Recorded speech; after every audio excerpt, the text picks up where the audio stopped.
देखिए, ऐसा है कि उत्तर प्रदेश में विधानसभा के जो सदस्य थे वह लोकसभा में जीत गए। इसके कारण जो सीटें खाली हुई हैं उसमें जनता के द्वारा जिस तरह का लोकसभा में अभी प्रदर्शन करके लोगों को जिताया गया, उनको लगा कि हमसे कहीं ना कहीं एक बड़ी गलती हो गई है और आगामी जो उपचुनाव होने जा रहे हैं, जनता का जो मत कह रहा है और जो मेरी राय है, उसमें भारतीय जनता पार्टी इस बार 10 में से 10 सीटें जीतेगी। देखिए, गठबंधन ने जिस तरह धोखा देकर आम जनमानस को और गुमराह करके जो सीटें जीती, उससे जनता अब सचेत हो गई है और जनता का स्पष्ट रूप से कहना है कि हमको जिस तरह धोखा देकर हमें बरगलाया गया, इस बार हम धोखा नहीं खाएंगे और भारतीय जनता पार्टी को इसलिए जिताएंगे ताकि देश का विकास हो सके। देखिए, उत्तर प्रदेश में उपचुनाव होगा। जनता ने तो अभी हाल 1-1.5 महीने पहले चुनाव किया था। जनता को सारे मुद्दे मालूम हैं और जनता ने जिस प्रकार का जनमत दिया वो विपक्ष बहुत अच्छा हुआ। अब जनता ने इनके सरकार बनाने के चंद दिनों के बाद भी जो इनकी गतिविधियाँ और इनका मंतव्य और वक्तव्य जो प्रस्तुत हुआ, उससे जनता को ये लगा कि इनको जो हमने 240 सीटें दी हैं वो भी हमको इनको देना नहीं चाहिए। जिन मुद्दों को लेकर के चुनाव लड़े हुए थे उन मुद्दों में ये विफल रहे। अब जनता जहां उपचुनाव हो रहा है वहाँ इंडिया गठबंधन को ही वोट करेगा और वहाँ सरकार की तो सीटें कोई निकल नहीं सकती हैं। बीजेपी वहाँ पूरी तरह पराजित होगी, इंडिया गठबंधन ही वहाँ विजय होगी, ऐसा मेरा मानना है। जैसा कि चुनावी यूपी में भाजपा बढ़िया प्रदर्शन करेगी और जो अभी चुनाव हुआ लोकसभा का, इसमें जनता कुछ भ्रमित रही है। राहुल गांधी के वो खटाखट और 8.5 रुपये जाने की, अब जनता को सब समझ में आ गया। जब चुनाव बढ़िया होगा, भाजपा बढ़िया प्रदर्शन करेगा।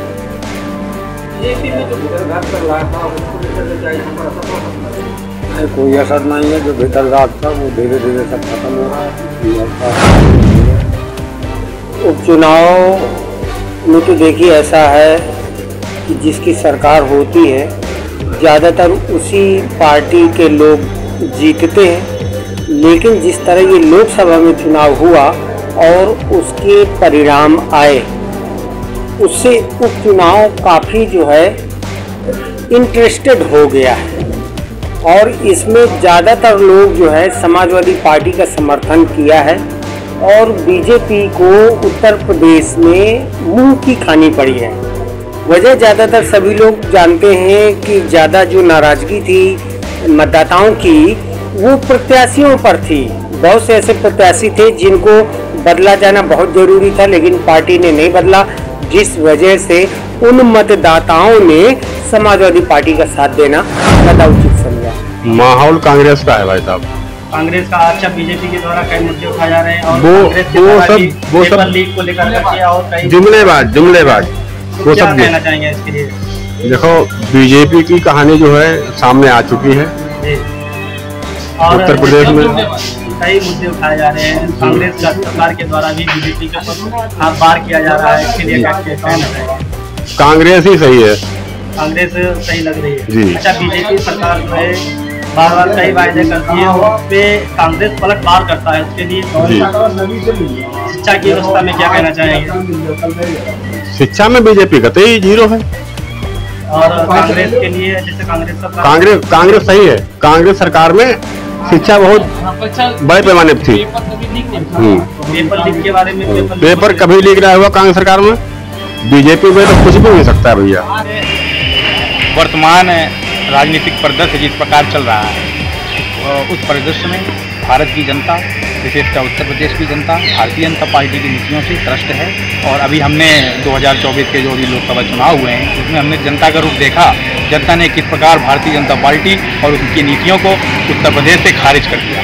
तो अब जो उपचुनाव होने हैं हमारे उत्तर प्रदेश में, उसमें पूर्णतः इंडिया गठबंधन के प्रत्याशी भारी मतों से बहुमत होंगे, भारी मतों से जीतेंगे और जीतने के पश्चात वह समाज के कार्यों में लगेंगे। और इंडिया गठबंधन के प्रति जनता के मन में एक सकारात्मक राय है और जनता ये चाहती है कि इंडिया गठबंधन उत्तर प्रदेश में 2027 में सरकार बनाए और इसके साथ साथ 2029 में केंद्र में सरकार बनाए। और अभी जो अस्थिर सरकार केंद्र में चल रही है, ये बहुत जल्द ये सरकार बैसाखी में आ जाएगी और इंडिया गठबंधन एक बार फिर सरकार बनाने की संभावना रखता है। तो हम बहुत मजबूती के साथ इस बार उत्तर प्रदेश में चुनाव लड़ेंगे और हमारे मुद्दे व्यापक रहेंगे, जन कल्याण के रहेंगे, जन महत्व के रहेंगे। और जो जिस प्रकार सरकारी स्थानों पर जैसे थाना है, तहसील है या अन्य विभाग हैं जहाँ जनता के साथ घूसखोरी की जा रही है, जनता की सुनी नहीं जा रही है, जनता को नकारा जा रहा है, ये पूर्णतः हमारी सरकार में बंद होगा। इसलिए हम जनता से अपील करते हैं कि आप हम पर भरोसा दिखाइए और हम भारत को विकसित बनाने का कार्य करेंगे, विश्व गुरु बनाने का कार्य करेंगे। और भारतीय जनता पार्टी को पूर्णतः खारिज करने की आवश्यकता है क्योंकि ये जनविरोधी सरकार है। धन्यवाद। हमारा यही उद्देश्य है कि भारतीय जनता पार्टी के राज्य में मतलब जो है पुलिस प्रशासन तमाम ऐसे काम सही नहीं हो पा रहे हैं। तो अगर ढीला मामला आ रहा तो समाजवादी पार्टी हो सकती है जीत जाए। भाई जो अभी जो चुनाव हुए इसमें थोड़ी इनकी कमजोरी रही। भाई जो वादे किए वो कुछ कम हुए तो जनता थोड़ी रुष्ट हुई। रोजगार पे आम जनता परेशान थी तो भाई बदलाव हो गया। मैं तो यही समझता हूँ कि समाजवादी पार्टी और बीजेपी में ही लड़ाई है और ये लड़ाई ज़्यादातर समाजवादी के पक्ष में ज़्यादा दिखाई दे रही है। सरकार तो वैसे बहन मायावती जी की आनी चाहिए और जब तक उनकी सत्ता रही काम भी बढ़िया हुआ है, काम आज भी हो रहा है लेकिन वो चीज़ नहीं है। शिक्षा व्यवस्था के लिए क्या कहना चाहेंगे? शिक्षा व्यवस्था के लिए सरकार में है ही नहीं कुछ। पेपर लीक हो जाते हैं और जी ना के बराबर है, कुछ नहीं है। लेकिन कार्रवाई होती है या नहीं? कार्रवाई होती है और खत्म हो जाती है। कार्रवाई कहाँ हो रही है आजकल? कहना क्या चाहेंगे, अब तो सरकार के सत्ता है वही सब कुछ करती है। अगर हम कुछ कहते भी है तो कुछ होने वाला भी तो नहीं है। कुछ नहीं होने वाला है। क्या लगता है कि उत्तर प्रदेश में किस सरकार होनी चाहिए? वैसे मेरे हिसाब से तो सीएम के पद पे तो बहन जी आनी चाहिए। देखिए यूपी में जो उपचुनाव हो रहे हैं तो इसमें सभी का जो है असर रहेगा। गठबंधन क्योंकि अभी देखिए उनके जो मनोबल है, गठबंधन का मनोबल बढ़ा हुआ है क्योंकि उन्होंने लोकसभा में अप्रत्याशित परिणाम दिया है। अब उत्तर प्रदेश में गठबंधन का जो मनोबल बढ़ा हुआ है उसका असर तो देखिए विधानसभा के इसमें उपचुनाव में पड़ेगा और गठबंधन बाखूबी बहुत जोरदारी से चुनाव लड़ेगा। बहुत बड़ी चुनौती होगी। इस समय जो वर्तमान सरकार है भाजपा की, योगी जी की, उनको इन सीटों की चुनौती है आगे आने वाले 2027 के विधानसभा चुनाव। यह न्यू है, इसमें यह जनता परखेगी कि हम किसको वोटिंग कर रहे हैं और किस पर। जनता का रुख इससे प्रथम दृष्टया समझ में आएगा कि जनता आगे आने वाले चुनाव में किसके साथ जाना चाहती है और फिर इसके बाद सरकार क्या रुख अपनाती है कि हमको जनता को कैसे मोटिवेट करना है। तो जनता के प्रति कौन कौन सी योजनाएं चलानी है, जो योजनाएं चल रही हैं वो धरातल पर पहुंच रही हैं कि नहीं पहुंच रही हैं। क्योंकि लोकसभा चुनाव के परिणाम के बाद उत्तर प्रदेश सरकार बहुत तेज गति से एक्शन में आई है और धरातल पर काम करने का काम शुरू कर दिया। तरीके से लोकसभा चुनाव में भाजपा को बड़ी मशक्कत झेलनी पड़ी है। वोटरों ने बिल्कुल जितनी भी सीटें बमुश्किल जीते हैं, नाकू चने चबुआ दिए। इसी तरह से आपको विधानसभा के जो उपचुनाव होने वाले हैं उसमें भी जनता कहीं ना कहीं भाजपा को पीछे धकेलने की कोशिश करेगी। बड़ा ही संघर्षशील चुनाव होगा, कांटे के मुकाबले होंगे, कांटे की टक्कर देगी। क्योंकि गठबंधन जो इंडिया गठबंधन है वो अपने इस समय पूरे जोश में है और विधानसभा उपचुनाव की राय आसान नहीं होने वाली है। देखिए लोकसभा चुनाव हुए थे जिसमें कि यूपी से 10 विधायक जो सांसद चुनकर लोकसभा पहुंचे हैं तो 10 सीटें रिक्त हो गई थी जिन पे चुनाव होना है। और ऐसा लगता है जिस तरह से पीडीए और अखिलेश यादव और जो राहुल गांधी की जोड़ी थी जो सक्सेसफुल यूपी में हुई थी, सफल हुई थी और उन्होंने एक अच्छी खासी भाजपा को शिकस्त दी थी। और आज लोकसभा चुनाव में यूपी से सबसे बड़ी पार्टी जो बंद करने के लिए थी वो इंडिया गठबंधन की थी। तो लगता है कि इसमें भी शिकस्त खाएगी भाजपा। और क्योंकि जो एक तो लोगों को रोजगार नहीं मिल रहा है, सबसे बड़ी कमी इस बात की है, लोग परेशान है, महंगाई बहुत ज़्यादा, महंगाई कंट्रोल नहीं हो पा रही। तो भाजपा ने इस तरह का कोई भी वो नहीं रखा था जिससे लोग आकर्षित हों। हमारी राय है कि भारतीय जनता पार्टी 10 में से 10 सीट जीतेगी। ऐसा क्यों लग रहा है आपको? ऐसा इसलिए लग रहा है कि इस चुनाव में जो झूठ बोल के कि आरक्षण खत्म हो जाएगा, संविधान बदल जाएगा, इसलिए लोगों को भ्रमित करके और जो वोट न चाहते हुए ट्रांसफर हो गया, अब वो लोग समझ गए सब कि भाजपा ही सही वो दे सकती है। क्योंकि हम अपनी पूरी बात नहीं पहुंचा पाए, उन लोगों ने अपनी बात झूठ फैलाई जो जनता ने उसे पकड़ी। हम वो बात नहीं कह पाए, कहा तो हम पे कम विश्वास किया। देखिए अभी हाल में ही चुनाव हुए हैं लोकसभा के, उसमें सत्ता पक्ष जो पहले थी वो दोबारा केंद्र में आई सरकार बनी है एनडीए गठबंधन की, और दूसरी ओर जो ये गठबंधन है वो पहले से मजबूत हुआ है। तो चूंकि जो सीटें कम हुई सत्ता पक्ष की, वो कोशिश करेगी कि हमारी जो सीटें कम रह गई है, पूर्ण बहुमत के लिए भाजपा की सीटें कुछ कम रह गई हैं, तो पार्टी पूरा प्रयास करेगी कि हमारी जितनी ज़्यादा से ज़्यादा सीटें उपचुनाव में आ जाए, उसके लिए प्रयास होगा। और रही बात इंडिया गठबंधन की, जो विपक्षी गठबंधन है वो भी उत्साहित है कि हम पहले से मजबूत स्थिति में है, हमारी सीटें उपचुनाव में ज़्यादा हुई जो है, तो दोनों ही दल प्रयास करेंगे, बाकी जनता के ऊपर है। उपचुनाव में बीजेपी को काफ़ी बढ़त मिलेगी और उनकी योजनाओं का भी लाभ मिलेगा, क्योंकि लोकसभा में प्रत्याशी नहीं बदले गए और जनता में प्रत्याशियों की ये स्थिति की किसी से मिलना मिले न कि कहीं जाते रहे, जिस कारण जो है लोकसभा में इनको डिफीट मिली। लेकिन विधानसभा में ये है कि 90% 95% अच्छी रहेगी। हमें तो कांग्रेस लग रही भैया, बीजेपी का कहा चलने का। अब जो भी चलने जा रहे हैं, जो भी हो रहा है, कांग्रेस की तरफ देख रहे हैं सब लोग, नए युवा। क्योंकि नीट का परीक्षा जो अभी देखा पेपर, 30 लाख लोग बैठे हैं बच्चे हमारे, उन बच्चों का भविष्य कितना खराब हो रहा है। ये लोग सब लीकेज, जो भी पेपर हो रहा है, लीक हो रहा है। कई पेपर लीक हो चुके हैं, कई पेपर लीक हो चुके हैं, हर तरीके के पेपर लीक हो रहे हैं। अभी तक कोई नौकरियां नहीं निकली, दिखा रहे थे इतनी नौकरियां होंगी, इतना ये होगा, कुछ नहीं हुआ अभी तक। बीजेपी वाले खाली जुमलेबाज है और क्या है। देखिए यूपी के जो उपचुनाव हैं वो यहाँ के जनता की क्या सोच है पूरी तरह से परिलक्षित नहीं करेंगे, क्योंकि ये जिस तरह से आम चुनाव में भाजपा की दुर्गति हुई है, लोगों का आक्रोश आम चुनाव में तो परिलक्षित होता है, उपचुनाव में रूलिंग पार्टी पूरा दम लगा देगी, पूरी मशीनरी का दुरुपयोग करेगी। तो ये उपचुनाव से आप कोई किसी प्रकार का आकलन नहीं कर सकते हैं, वो सत्ता के पक्ष में ही जाते हैं, क्योंकि ऊपर से दबाव होता है शासन और प्रशासन को कि हर हाल में ये सीट जीतनी है, और शासन प्रशासन का इतना दुरुपयोग इन चुनाव में होता है कि इनसे कुछ भी परिणाम आए आप इससे आकलन नहीं लगा सकते। वो बात अलग है कि ज़्यादा आक्रोश हो तो विपक्ष जीत जाए, लेकिन इससे बहुत कुछ आप हल नहीं निकाल सकते इन उपचुनाव से। यूपी में जो चुनाव होगा वो जनता तय करेगी किसको उपचुनाव में जिताना है, किसको नहीं जिताना।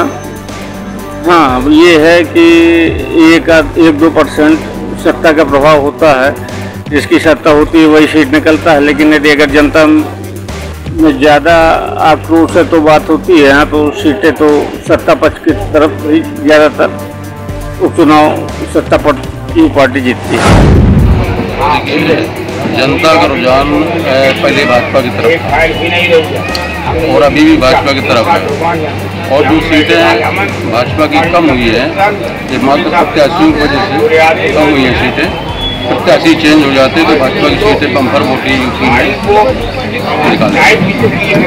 और अगर उपचुनाव होते हैं तो भाजपा अगर अच्छा प्रत्याशी उतारती है तो निश्चित तौर पर ये कहा जा सकता है कि भाजपा की विजय इसमें होगी। और प्रत्याशियों को भी थोड़ा सा ये चाहिए था कि 2-3 जगह से चुनाव लड़ने का कोई मतलब नहीं। आप श्योर हैं आप एक जगह से चुनाव, ये अतिरिक्त खर्चा होता है, इस पर जनता के ऊपर इसका बोझ पड़ता है। उत्तर प्रदेश में चुनाव हो रहे हैं, देखिए कोई योगी के काम में वोट मिलेंगे और बीजेपी का जो वर्क है जिस तरह से योगी ईमानदारी से काम कर रहे हैं उसके अनुसार जो है, और भाजपा कार्यकर्ताओं को यदि मोबिलाइज कर पाए और सही लोगों को टिकट दिया तो बीजेपी को काफ़ी सफलता मिल सकती है। वैसे पिछले चुनाव के अनुसार जो जनता का रुझान है वो विपक्ष की ओर भी है और इसमें जो है 1/2 ऐसा भैया कांग्रेस से बहुत पुराने जुड़े हुए हैं, आज भी कांग्रेस में ही है। जैसे कि बीजेपी द्वारा कई मुद्दे उठाए जा रहे हैं, कई सियासी चालें भी चली जा रही हैं। ऐसा ना, उन मुद्दों से हमें कोई लेना देना नहीं, वो तो चलते रहता है ऐसा। और बीजेपी को अब की बार उत्तर प्रदेश में हार का भी मुंह देखने को मिला था, इसके लिए हम क्या कहना चाहेंगे? इस विषय में हमारा कुछ नहीं है, हम तो जो है जिस पार्टी से हैं उसे भी देखना है। उपचुनाव हो रहा है उत्तर प्रदेश में जी, राय यही है, बढ़िया काम कर रहे हैं योगी जी। किसकी सरकार आनी चाहिए अब की बार? सरकार तो यूपी में योगी जी की रहेगी, जाहिर सी बात है। उपचुनाव हो रहा है, ये सत्ता परिवर्तन का चुनाव नहीं है। लोकसभा चुनाव में भारतीय जनता पार्टी को हार का मुंह देखने को मिला था। दरअसल ये स्थानीय नेताओं का जो जनता ने से रोष हुआ है उसका कारण है ये। पीलीभीत में कैसा काम चल रहा है भारतीय जनता पार्टी के द्वारा? जी पीलीभीत में जैसा काम चल रहा है वैसा आपको नतीजे में दिख ही गया।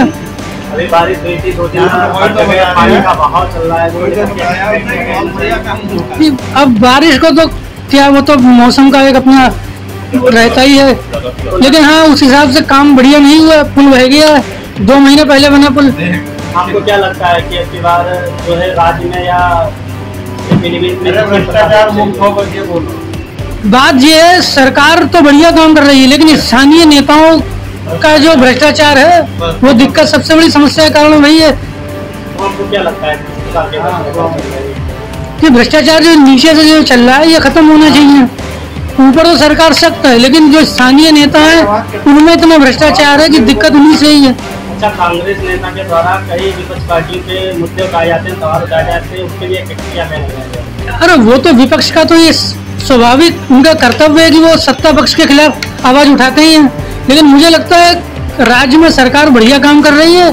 थोड़ा स्थानीय नेताओं का जो दिक्कत है उसको दूर करने की समस्या वो जरूरत है। संसद में राहुल गांधी के द्वारा हिंदू देवी देवताओं के ऊपर उंगली उठाई गई थी। नहीं, हिंदू देवी देवताओं पर उंगली तो नहीं उठाई गई, ये तो गलत बात है, लेकिन हमें थोड़ा ये है कि एक विशेष धर्म को ही हमेशा निशाने पर नहीं लेना चाहिए। जी सर, क्या कहना चाहेंगे? हमारी पार्टी तो बीजेपी जीतनी चाहिए इसलिए यहाँ पे। अच्छा, बीजेपी और कांग्रेस कई वायदे कर रही हो, बीजेपी की आरोप लगा रही है पेपर लीक को लेकर के, क्या कहना चाहेंगे? जी सर, आरोप लगाने से क्या होता है? जैसे पेपर तो लीक हुए हैं लेकिन उनके ऊपर कोई कार्रवाई हो रही है इस टाइम? जी सर, कार्रवाई हो रही है, पेपर लीक हुआ उसे दोबारा करने के लिए जी, मतलब उन्होंने प्रक्रिया की गई है। तो आपको क्या लगता है उत्तर प्रदेश में उपचुनाव में किसकी सरकार बननी चाहिए? जी सर, बीजेपी की।